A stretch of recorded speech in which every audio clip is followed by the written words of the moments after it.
Welcome everyone to this sixth part of the limited review for Phyrexia All Will Be One. We've covered all colors so far, and we're getting to the gold cards, the artifacts, and the lands.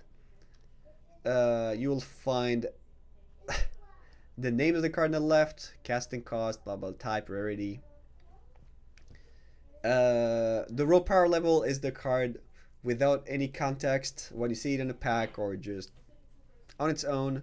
Potential is what it could be in the right deck, with the right cards around it.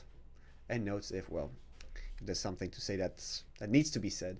You will find this sheet in the link below with all the rest of the grading. Go check it out if you need to see what's been said about the other cards before. And let's get going for the gold cards. A Phyrexia Grand Unifier. Flying Vigilance, Death Touch, Lifelink. Okay, 7/7. When a Phyrexia Grand Unifier enters the battlefield, reveal the top 10 cards of your library. For each card type, you may put the card blah blah blah in the too long. TLDR. So,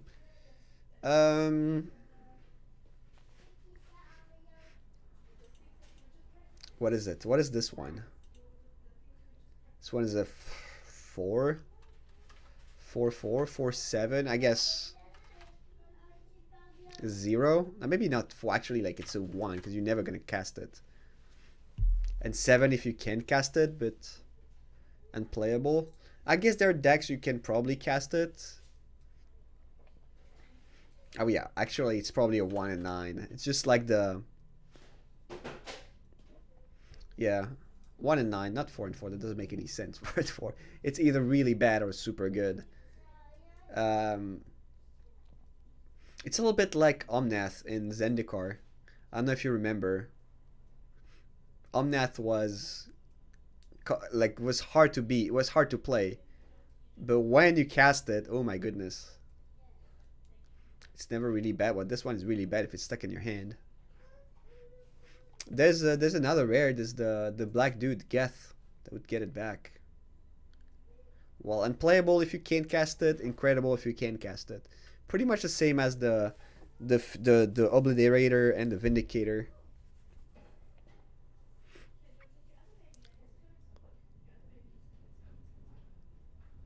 Only way cheating with reanimation. Not even discard outlets. Well, there's the blue dude that mills you, and the black guy that brings them back.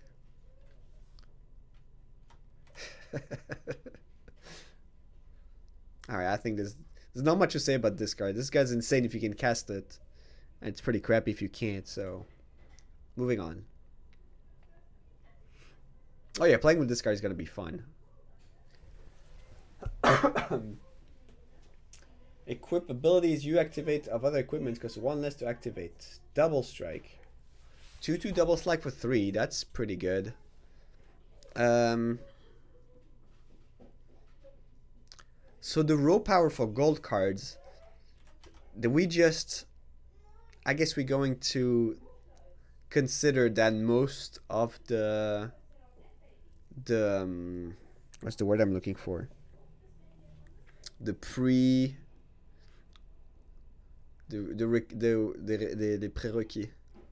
Shit. The requirements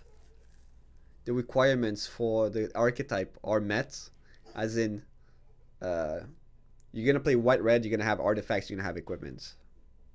So this is probably gonna be the same raw power level and potential. Keep in mind that the raw power level for gold cards is gonna take into consideration that it's 2 colors and you have to play these colors. So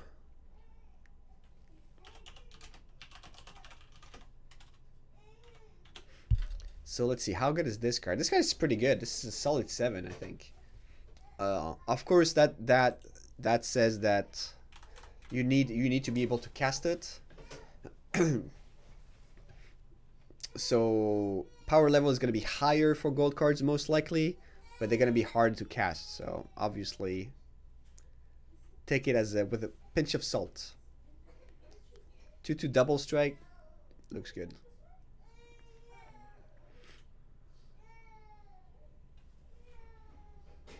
All right, next card. Let's sort this first. And just 2/2 double strike for 1 is 2/2 double strike for 3. It's pretty sweet. And you activate of other equipments.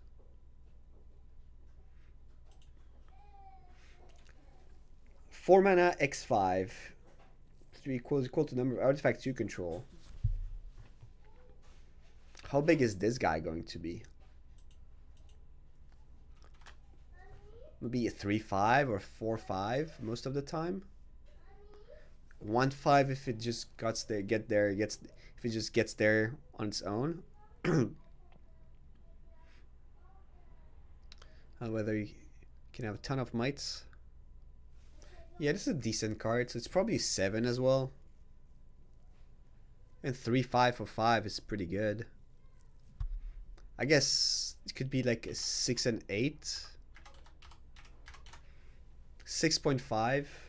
If in dedicated decks, I said like they're gonna be closer, but now I see some cards like, oh yeah, maybe you don't actually have that many artifacts in some blue-white decks.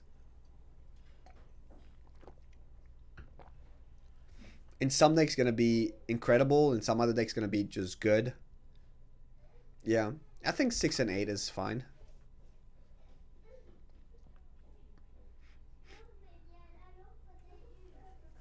This is actually a little easier to rate, I think. The next card is gonna completely prove me wrong, but we know what we're talking about here. Like artifacts, we are gonna have artifacts.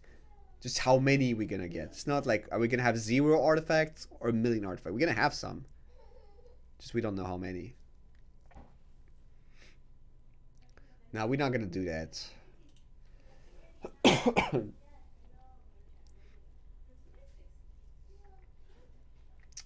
Char Forger. And this battlefield could do token. Okay. Whenever another creature or artifact you control is put in the graveyard from the battlefield, put an oil counter.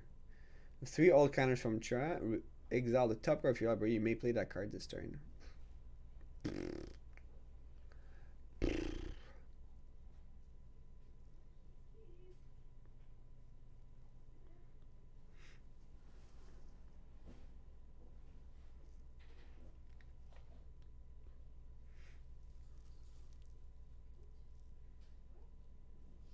Is this good? Seems pretty average.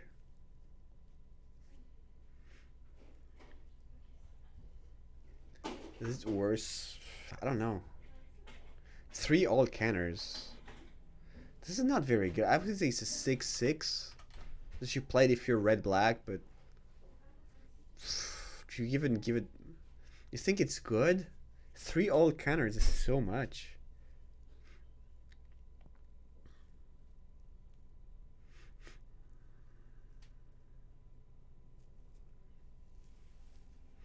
I don't know. This feels pretty bad. TBH. So we taking, yeah. This is, if we're not gonna consider like this if you're white and red. That doesn't make any sense. So you just red black. How good is this card if you're red black? Displace and move on. I need 3 creatures to die. Yeah. We're not talking about how we're gonna change this card. It's 6 and 6. It's better than 6 and 6. I mean, the War Whip is 7/7. This is not better. Yeah, I think 6/6 is fine. It's above average.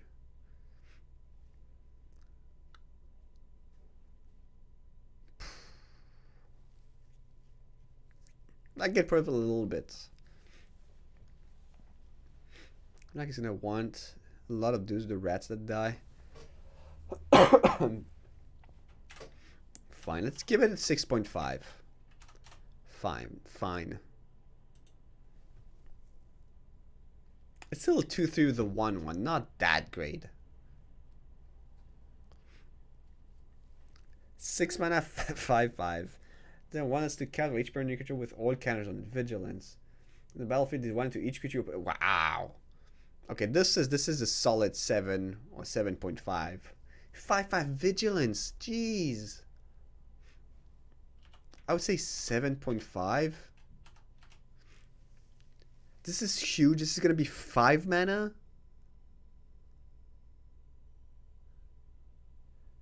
Like it's.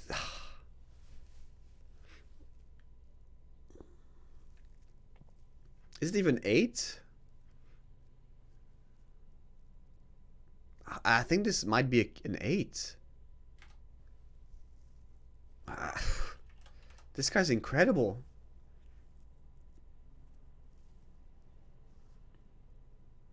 Yeah, it might actually be an 8. 5-5 vigilance is huge. You played on turn 4. You have 5-5 vigilance, and you kill creatures. Okay, yeah, I think 8 is the right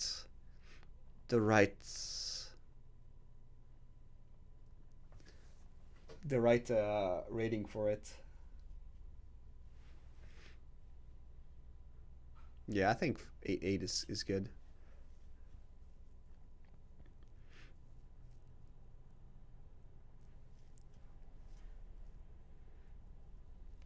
Izuri.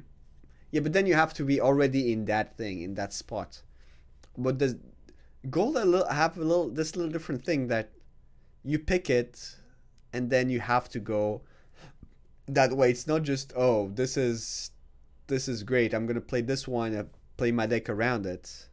You know, it's more likely like you're in these colors and spec 3 or something like that. Or if you are in this color, that's how much this card is gonna be worth.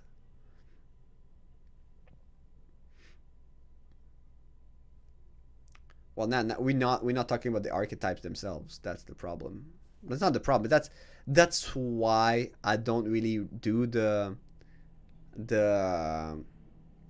pick orders, because they don't mean anything. Pick orders don't mean anything because there's so many different things that they get into that have to be taken into account.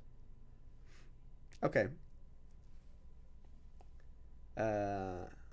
When Izuri Stalker of Spheres enters the battlefield, you may pay 3. If you do, proliferate twice. No, you proliferate draw a card.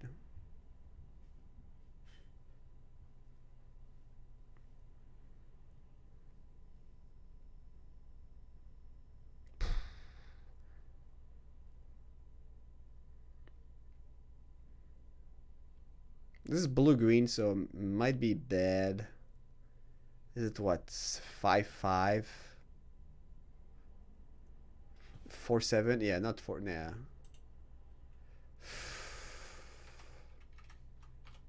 I guess 7 if you can pay them. I guess if you're already in the colors, this is fine. I guess 7-7. If you're in the colors already, you might want to take it.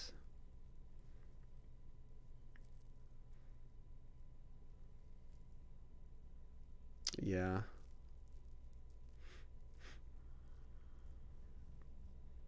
This is hard to say.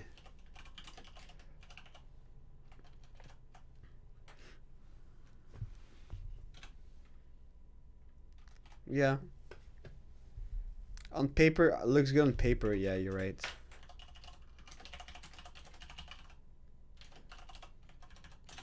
Looks good on paper, but yeah, it might be hard to actually use. 7-7 is just.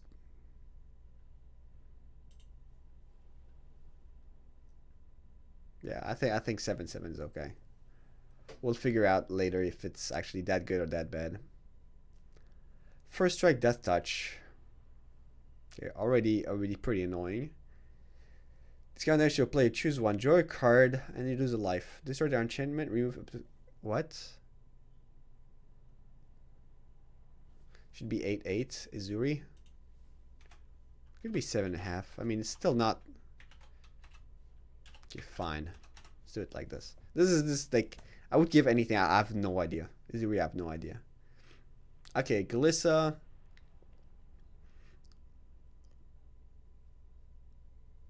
I think this is yeah, it's at least 9/9, yeah. It's not 10/10 because it needs to like, it doesn't win right away, but first strike Death Touch, holy crap. Jeez.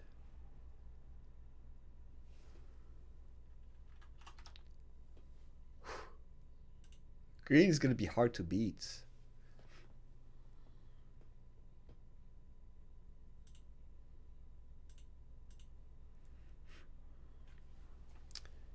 Jorkadine. First Gold Warden. 2/2 trample. Whenever he attacks, he gets plus X8, where X is the number of equipped creatures you control. Plus 4 greater, draw a card.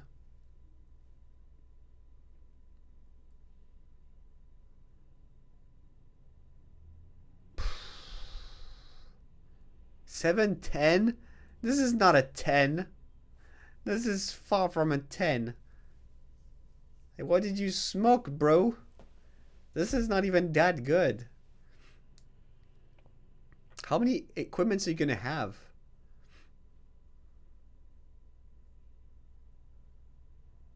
Maybe you play it because if you're already in the colors, it's 2/2 trample. 4/2, I guess it's fine. It's probably just a filler. And then, like, gets a little better. Like 6, 5, 6. Good with pre-combat pump spells. Because we love the pre-combat pump spells. Yeah, I don't like this card at all. If you equip it, it's fine. If you equip it, if you have stuff to equip it, it's fine. You would use a pre-combat pump spell? Sure. And then it dies. It's not that bad. It's 5/7. It's not that bad, but it's not great. If you don't have the setup. Like, the other cards don't need any setup. The green cards don't need any setup. Why do these guys need a setup?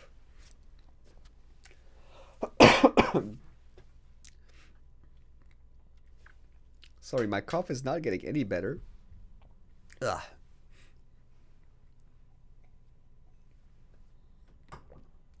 Pick it early and try to make it work. I would try to stay away from it as long as possible. I don't want to be red.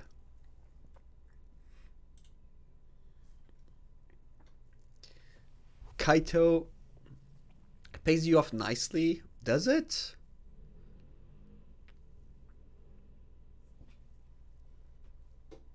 Yeah, that's my idea. Kaito Dancing Shadow. Whenever one or more creatures you control command and the player, you may return one of them to your hand. If you do, you may activate all abilities twice this turn rather than once. Okay, I did not understand. Okay, when something hits, you bring it back and you can use it once more. Okay. Up to one target creature can't attack or block until your next turn. Okay, that's pretty good. Draw a card. Okay. So you don't block, I attack, bounce my guy, draw a card. Okay, and I play it again. Tools, draw an artifact, creature, token with Death Touch. When this leaves the battlefield.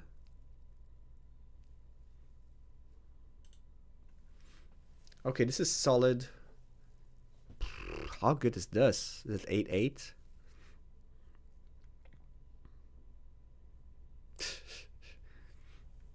Is this an 8/8, this one? 7/7? I think it's a little better than 7/7.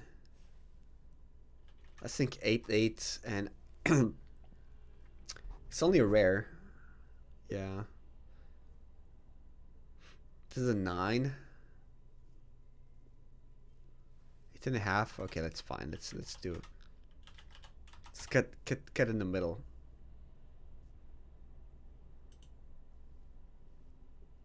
Okay, 7 mana, hexproof.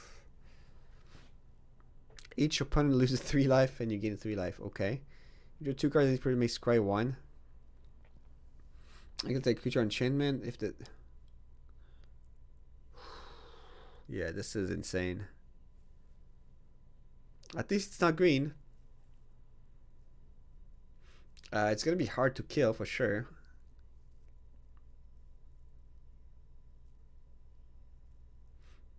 Is it a 9? 9 because the cost is kinda steep.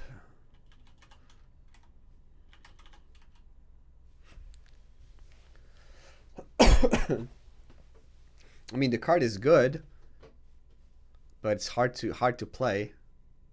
8/8 because of the cost. 8 for the cost. Constricted thoughts on this.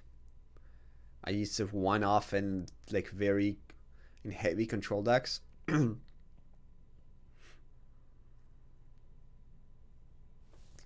let's do something like this. That's completely random, but it's fine. Defensively, yeah, it could be. But this guy's incredible. But okay. Yeah, probably. I mean, getting 3 life is less relevant in this when you can lose to being infected.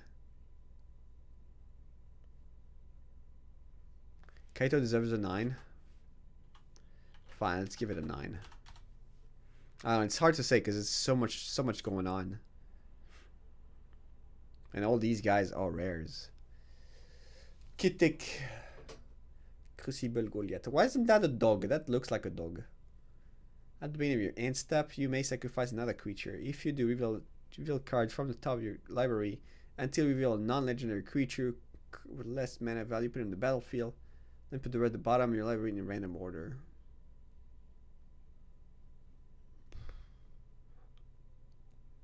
You trade down. Yeah, it's a 6/6, I guess. It's fine against pacifisms, and that's it, right? Super. So it doesn't work with tokens. Yeah, that's terrible. Wow, it's a 6/6, 4/4/4.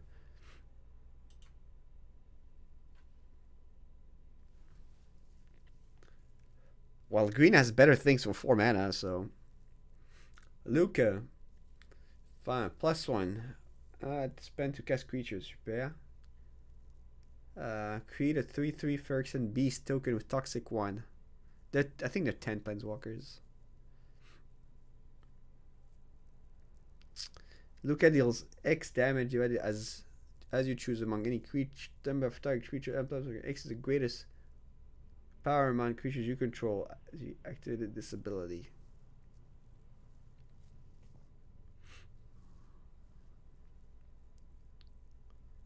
Okay, this is pretty good. Yeah. Is it the 9 as well? No, it's not a 7. Are you kidding me? 4 mana. For worst case scenario, you have a 4 mana 3/3. And you have another one. It's really good. Yeah, this is 8 or 9. I think it's on par with Kaito. The 5 mana kill everything is insane. Yeah. I think it's a 9/9. Green has so many big dudes.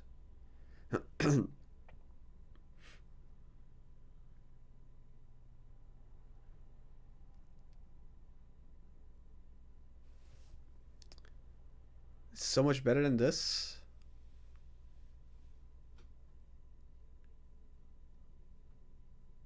This not so much. You don't like it comes with 5. So the -1 is pretty good. You think it's way better? Yeah, I kind of like this one. This one does 2,000,000 things. Like actually, Kaito takes a lot of work. This does not take a lot of work. You play creature on turn 4, this on turn 5, kill everything, attack, and it's finished. Yeah, I think this one's a 9. Then Gruul. I mean, Gruul has green. I think that should be good enough.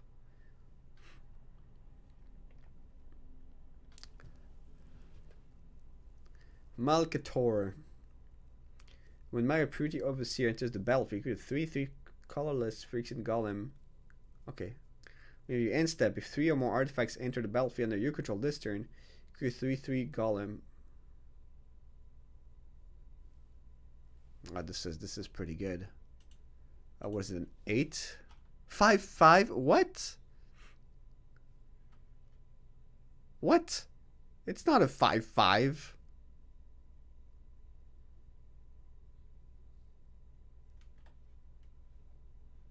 I think it should be 8/8, I think.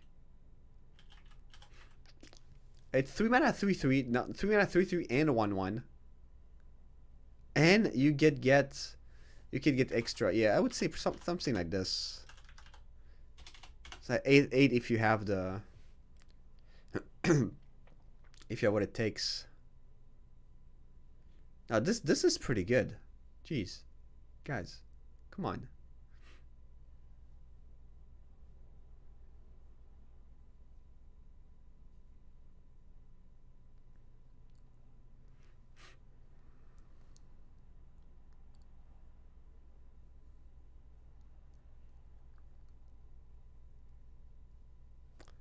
You play that? It's like the 2/3 that makes a 1/1 uncommon. Well, I'd rather have a 3/3 and a 1/1 than also this guy you bounce and you play it again. When you play this one again, you have another 3/3, you don't have another 1/1. That's actually super relevant. There are blink cards in this format. So I'd rather blink this one and bounce this guy and have access to more 3/3s and 1/1s.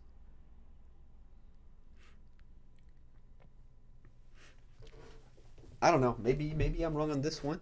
But even if you manage to get another 3/3, like the investment is nothing. It would be relevant. Maybe it's a 7. I mean, it has to be more. It has to be more than a 7.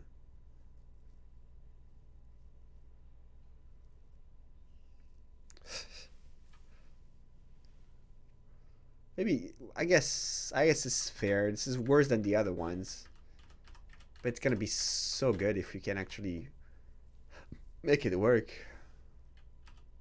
Is it in common level? Let's keep it to that. I agree it's not insane. I think it's better than 5/5. Melira, the Living Curse. If you get one or more poison counters, instead you get one poison counter, and you can't get any additional counters this turn. Okay.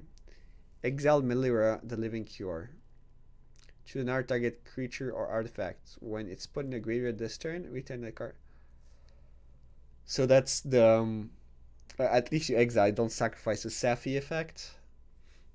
You have to need to exile. Didn't make that mistake again. If you would get one or more poison counters.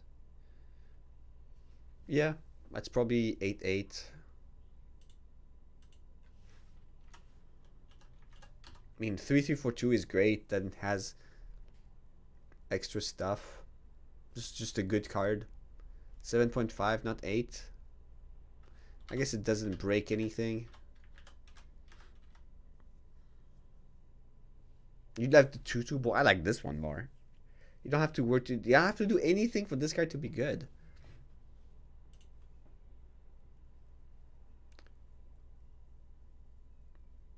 Maybe 8/8. I think 8/8 is probably better. I don't know. The stupid equipment dude. Yeah, I don't like the stupid equipment dude, but how did we outjure 5/7? Yeah, I don't like this. I don't like that guy. Okay, 3 mana 4/4. Okay, which color? Oh, green. Oh, how surprising. May enter this battlefield with 5 old counters on it. Remove an old counter for Miglos. Vigilant and Menace. Okay. 5 counters. Okay. +2/+2. Jeez. Okay, this guy is great.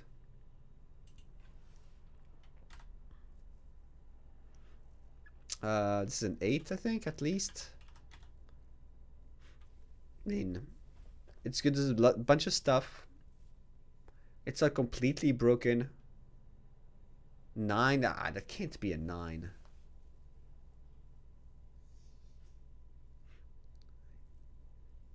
Like, do you prefer that one or the bloated dude? If it's a lot from proliferate. Sure. Fine.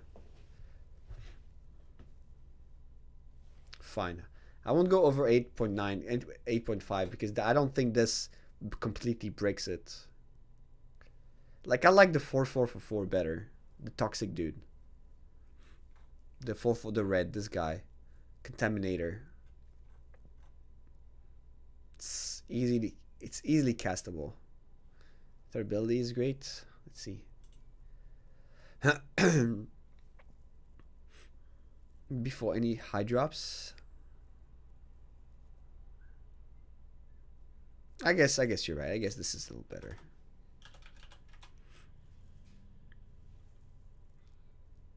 And now would you give it this a 9?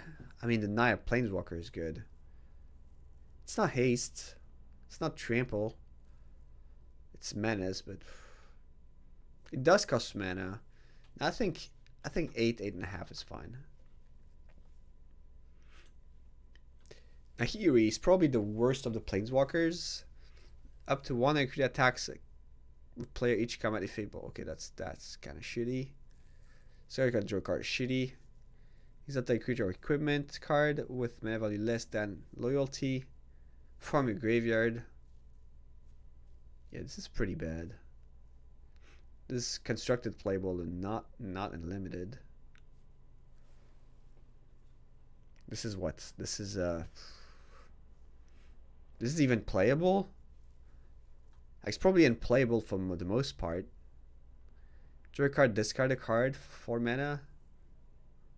Probably a 3 and a 5 if you have like equipments.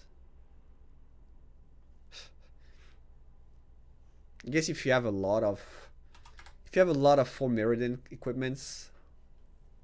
They also need to get to the graveyard. I don't even know if that's good.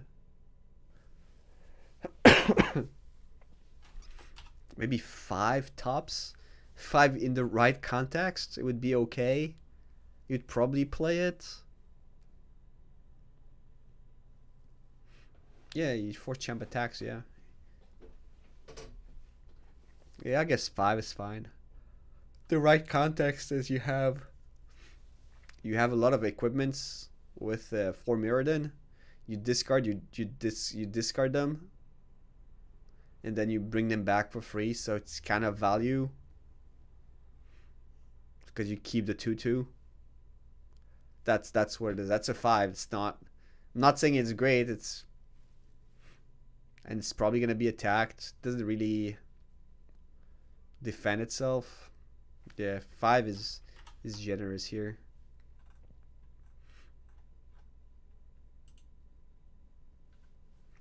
Rot Priest 1/5 toxic 2. Whenever a creature you control with toxic deals combat damage to a player, that player gets an additional poison counter. Here you control with toxic gains death touch. Uncommon. This is okay. It's probably 6/6.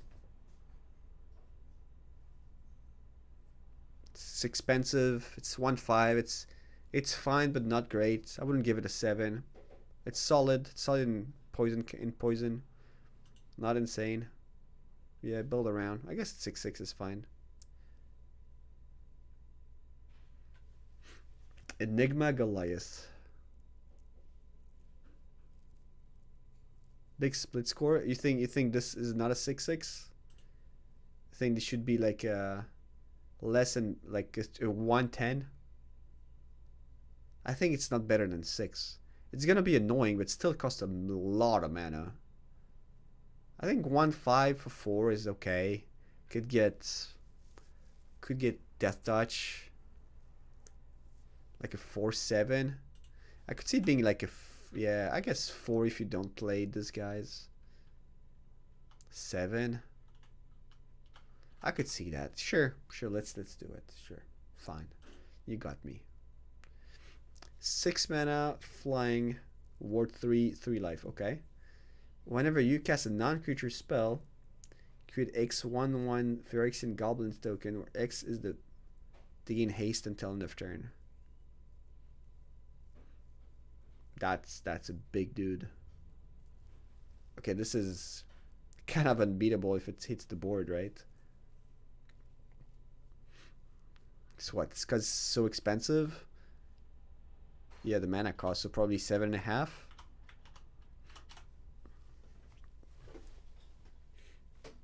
It's big.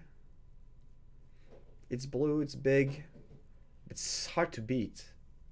This one is hard to beat. It's not. This one is not haste. Ouais. Magnifique. Bravo, mon doudie. Eh ben, bravo, mon dude. Yeah, I think that's fine. It's just so expensive and blue and red. But then, and it also doesn't finish the game right away. It is indeed pretty good, but no haste, nothing. Kind of kills it. Yeah, same. Yeah, 3 and 3 life, yes. Both. 3/4. Give me a second. What do they say?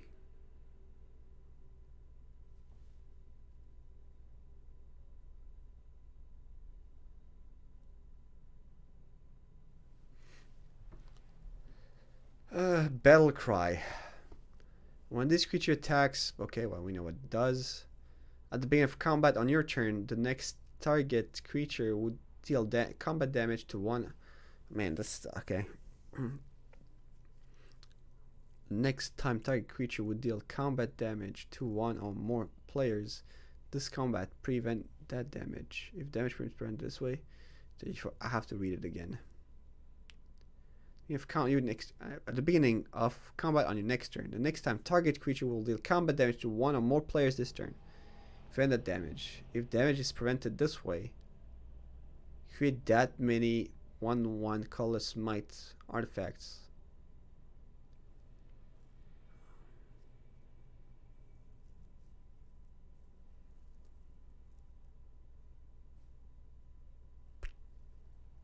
Mais c'est pas ouf, non? And then you battle cry. It's not great.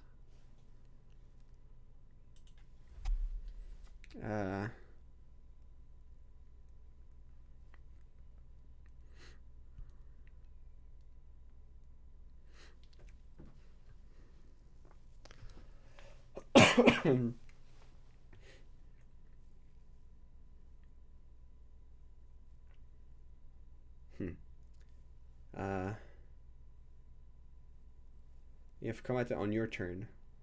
Next time target creature will deal combat damage to one or more players this combat, so no. Now you prevent them. No. That's pretty bad, right? Battle Cry. It's 6/6. It is available. I'll give you the link right now.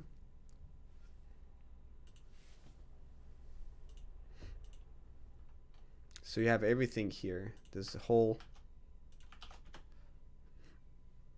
I'll have to copy all these ones. Right now they're not copied.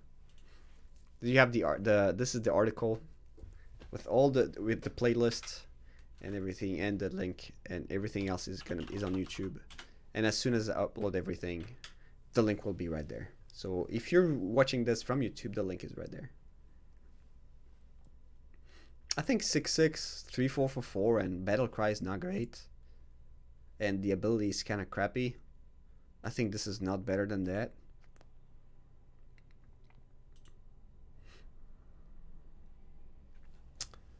Two, 4 flying. Whenever you cast a non-creature spell, put an oil canner on Serum Core Chimera. Remove 3 old canners from Serum Core Chimera. Draw a card. Then you may discard. Flip. So much text. Then you may discard non-land card. When you discard a card this way, it's like creature or planeswalker. So no oil canner already. Okay. 2/4 flying for 4. D'accord. 3 old canners, draw a card, then you may discard non-land. I guess sorcery.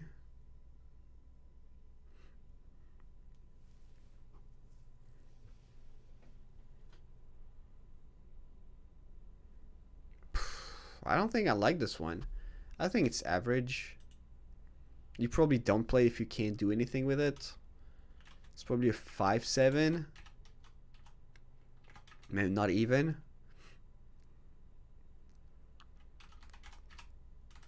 We have 3 oil canners. That's a lot. Maybe, yeah, maybe 5-6. Yeah, that's. How am I supposed to like this card? Yeah, it's so hard to build around. 2 mana, 2 toxic, 2 whenever another creature you control with toxic attacks.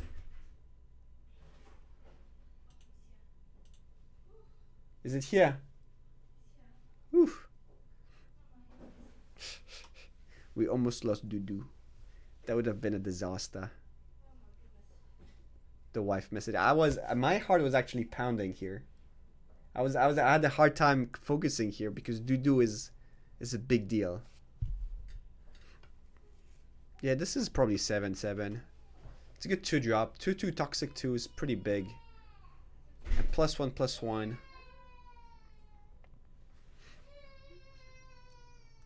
I like it.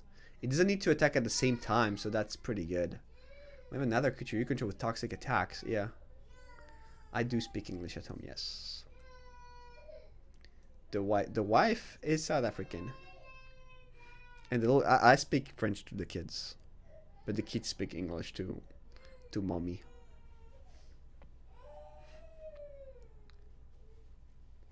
The only thing you have... I like it. I think it's a 7-7. It's not more than 7-7. It's a singer. I think it's a Phyrexian cleric. Shouldn't be Phyrexia sapperling. That's the hat. 2/3 flying toxic 1. Whenever another creature enters the battlefield or you control, you may pay 2 if you do proliferate. Flying toxic's not bad. Costs a lot to do anything. 2/3 is not. 2/3 flying is small. Oh man, I thought you... This is an 8? What? Man, I read it wrong. C1. Oh, what? I read what you wrote wrong. I was like, what? This is a good Stalin? What? What does it have to do with Stalin? What are you talking about? Oh, stat line. Oh, okay. Run away with games. 7-7? Could be. Okay, we could do 7-7. That sounds okay. I guess I could be wrong. It's small though. I don't think it's 7-7. I think it's mostly like a 6-7. Baseline is pretty bad. That's true. Yeah, you're right. You're probably right. Could be right. T-Var untap. Yeah, this one is terrible, right? Untap up to 1 target creature doesn't do anything. Tapping doesn't do anything. Mill 3 cards you may return. That's terrible. Yeah, this is what, the 3/3. Like this, you don't play. You just don't play it. For constructions, could be good with Jace. Maybe less than that. 2/2. This is 0. Yeah, maybe.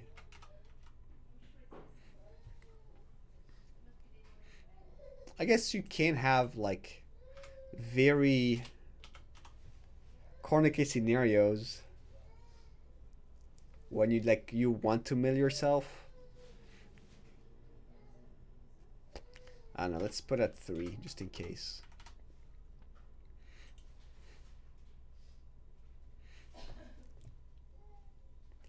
Venture Corpse Puppet.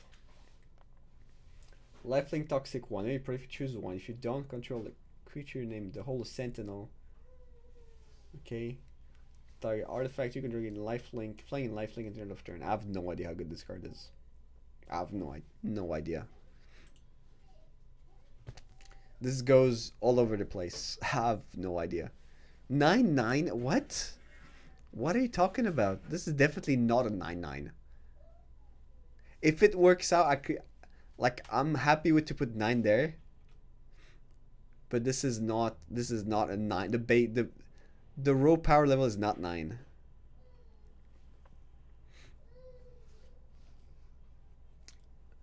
And you wanted to give the other 1-1 dude. You want to give less to the other 1-1 dude. This one's the same, but you have to work to get the 3-3.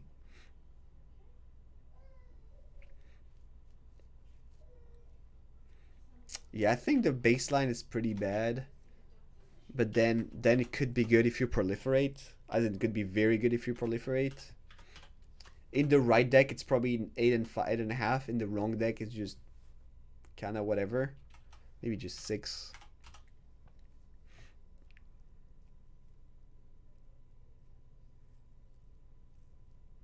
And you have to proliferate every turn. It doesn't have built-in proliferate, you know.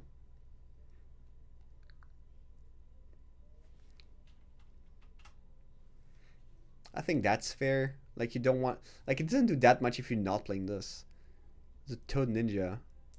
Same theme. 4-8. I mean, it's still better than 4, right? You're probably going to have, like, 1 proliferate. Lifelink Toxic. Yeah, Lifelink Toxic 1 if you can't proliferate. That's not great. If you have 2 proliferate stuff in your deck, that's still not very good. Yeah, I think 4 is actually better. Well, some of them don't. And if you have like 2 or 3, how good is this one gonna be? Let's say you play 1 before and you have 2 left in your deck. You're gonna have like 1 3-3. That's it.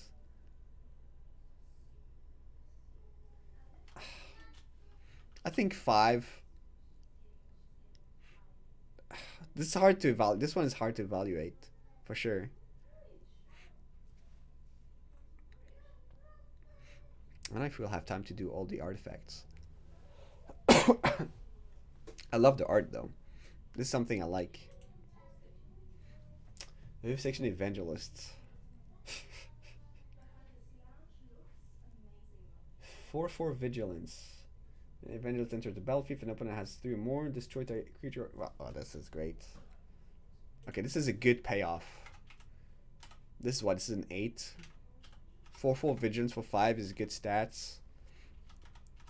And then you destroy a creature. That's a good reason. Yeah, this is nice. It's an 8-8. Solid 8-8.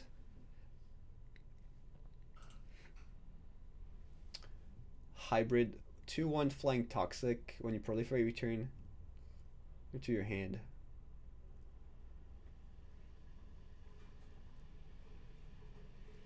This is okay, I guess. 7-7. Maybe more. 7.5.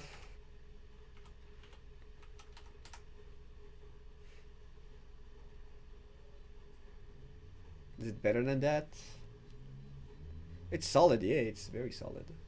Agreed.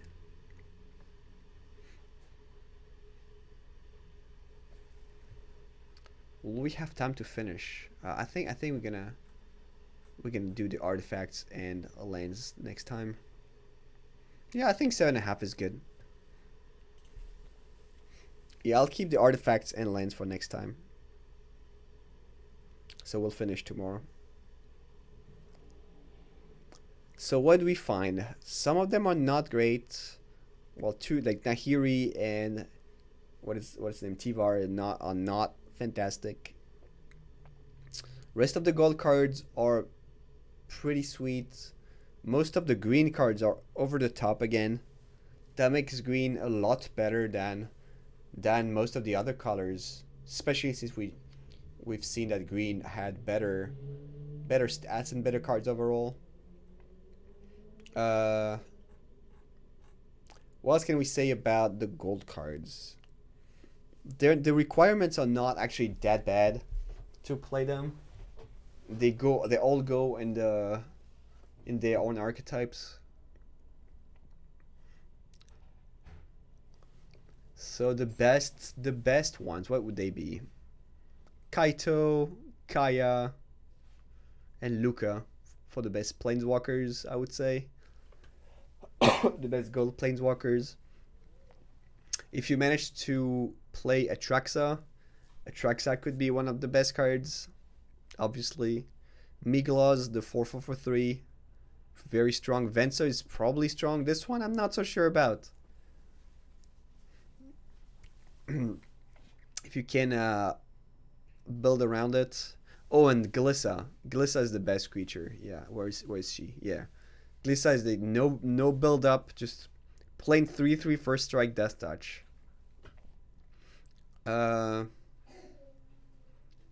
Yeah. So we'll get to see the artifacts and lands in the next one with upsides. That's true, because it's not enough.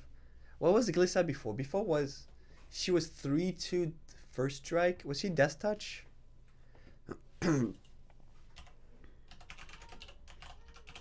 What's the other Glissa? Senseeker, Glissa the Trader. First strike. She was 3/3 first strike death touch. Dies, you may return target artifact. Yeah. Yeah, the black green was no green black was. It's kind of sad. All right, that wraps up the gold. The review for gold cards. Tell me what you think about the gold cards in the comments. Like and share this video. Don't forget to subscribe to this channel. Thank you so much and see you very soon.